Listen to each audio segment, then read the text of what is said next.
Welcome to the Mind Solution Podcast with Sarah Maud. The Mind Solution Podcast is for leaders like you who are passionate about well-being in the workplace because you understand that a strong, resilient and happy workforce is the key to your organisation's success. The Mind Solution Podcast is here to help you. So join us every week where we'll share with you powerful insights, strategies and know-how to ensure that your people and your organisation are truly thriving from the inside out.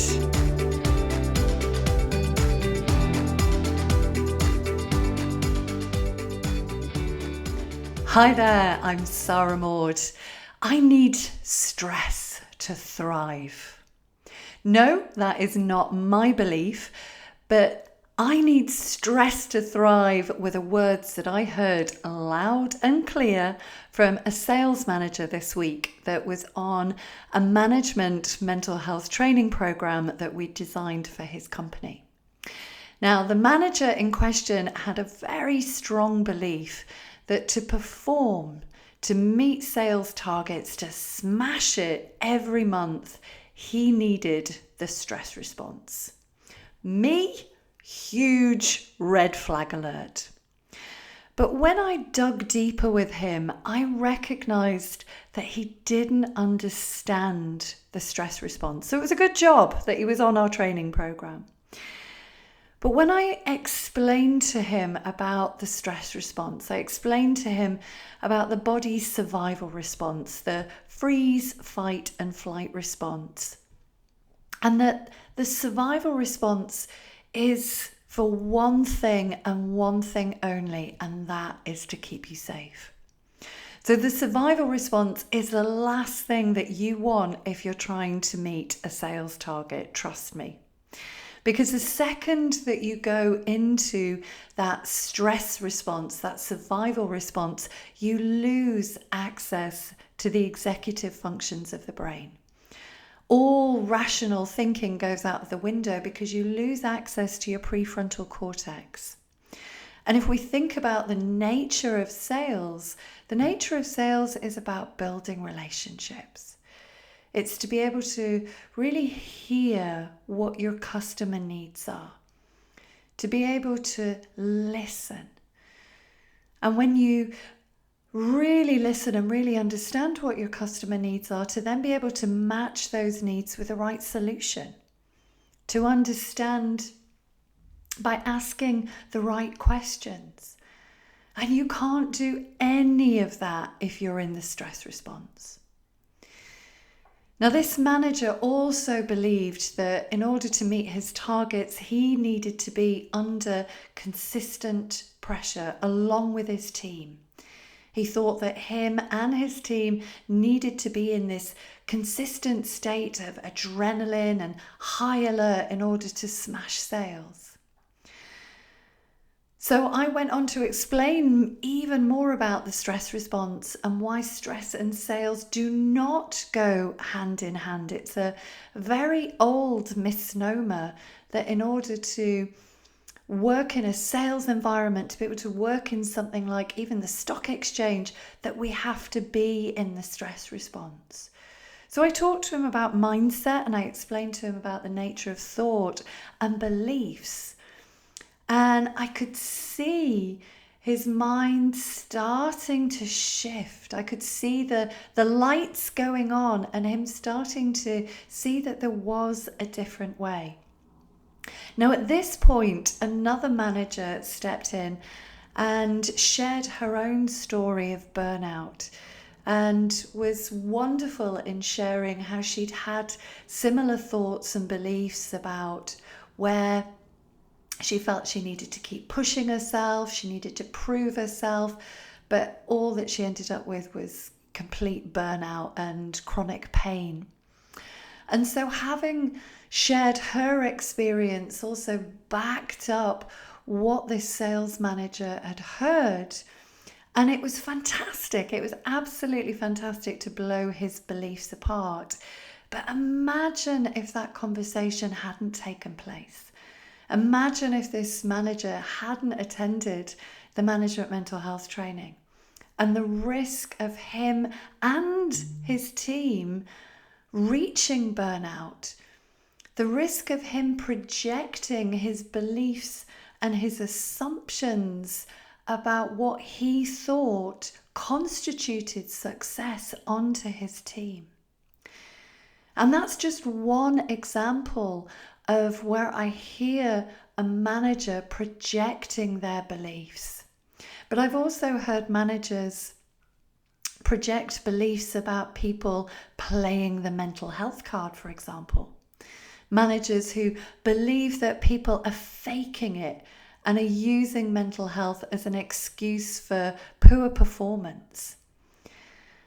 And my response in those scenarios is to ask a manager who has that belief that people are faking mental health, that they're playing the mental health card, is if somebody feels the need to go to that extremity, to go to that extreme, then what does that say about the manager or the culture of the organizations?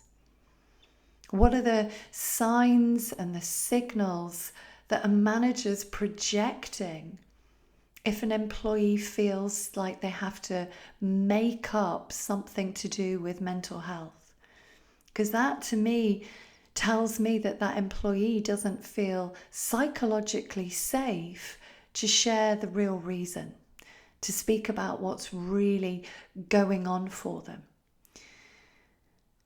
And again, when we present managers on the management mental health training with a bit of devil's advocate, if you will, we give them a new perspective. We invite them to see things in a way that they possibly hadn't seen before. Again, it's that new perspective shines a light and they're able to see things in a way that they didn't see before. And it's a huge, huge light bulb moment. And I love these conversations. I love them because I can see managers shifting their belief and their perceptions in a matter of seconds.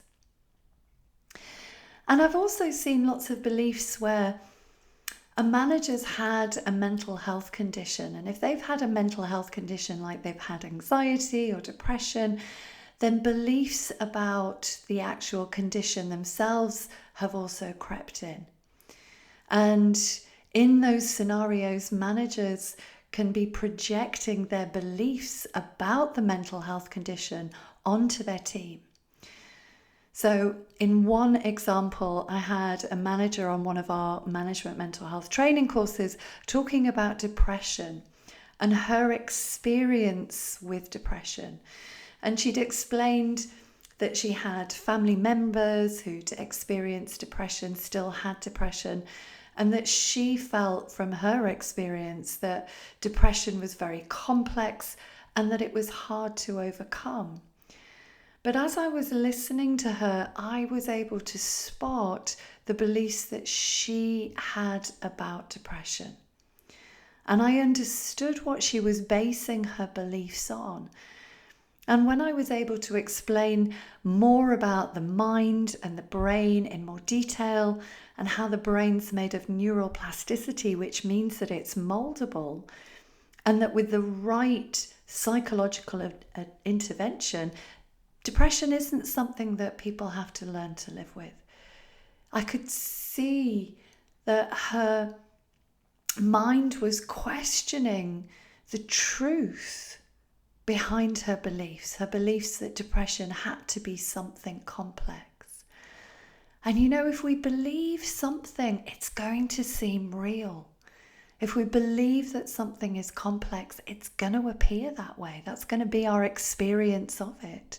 If we believe that a conversation is going to be difficult, we're teaching the body what to expect. It's almost like we're putting ourselves into a hypnotic trance about what the experience is going to be like, and that's going to affect how we show up. Now, coming back to beliefs and managers projecting beliefs, well, we also know that 1 in 4 people struggle with their mental health at any one time in the UK. In the US, it's 1 in 5. So there are managers out there that are struggling with their mental health. And that means that if they've had no management mental health training, they're going to pose a risk of projecting, innocently projecting, but projecting nonetheless, their beliefs and assumptions onto their team. Beliefs which they might not even be aware that they have. I remember speaking to one manager who had anxiety, and she'd experienced anxiety for quite a long time. And she believed that the anxiety was something that she had to learn to live with. Now, this is something I hear time and time again. It's a very common belief that anxiety is something that you have to learn to live with. And sometimes people have that belief because it's something that's been given to them by GPs, by doctors. Now, I've specialized in working with anxiety over the last 12 years, and I can categorically tell you that anxiety is not something that you have to learn to live with. It is not part of your personality. It's not something that you were born with. You are not a natural born worrier. And I've helped countless people to overcome those beliefs and to overcome anxiety full stop. And are now living wonderful, colourful, happy, content, calm experiences out in the wide world. But this particular manager who had this belief that anxiety was something that she had to learn to live with, well, she was also a mental health first aider. And what really struck me in the conversation was, where is she projecting innocently, but where is she projecting that belief when she's having conversations with her team and with people that have sought her help as a manager, as a mental health first aider? Where is she projecting her assumptions and her beliefs that anxiety is something that you have to learn to live with? So again, another red flag alert. And beliefs are so powerful, but they operate under the radar. 96, 98% of everything that we think, we feel, we believe is coming from the unconscious mind. So if you're not aware of those beliefs, and they are going to operate under the radar, but your beliefs are how you experience life. Your mind is filtering 400 million bits of information per second. And the criteria for what you filter is based on your beliefs. And it's those beliefs that are creating your own inner reality. And your inner reality is different to somebody else's inner reality. So when we're able to put managers through management mental health training, and we're able to help managers to identify their beliefs, their limiting beliefs about mental health, their beliefs about what is possible, their beliefs about what they think is needed to perform, what they think success is and what it looks like. And we're able to start really shifting their thinking and their perception around these beliefs. Well, that's a huge win-win. That is an absolutely huge win-win for both the manager and for the individual. Now, creating positive mental health starts with the inside out. So get in touch today to find out more about our management mental health programs. You can get in touch with us using the links below. So I trust that gave you food for thought, has got you thinking about your own belief system. And I will look forward to connecting with you again very soon. Bye bye for now.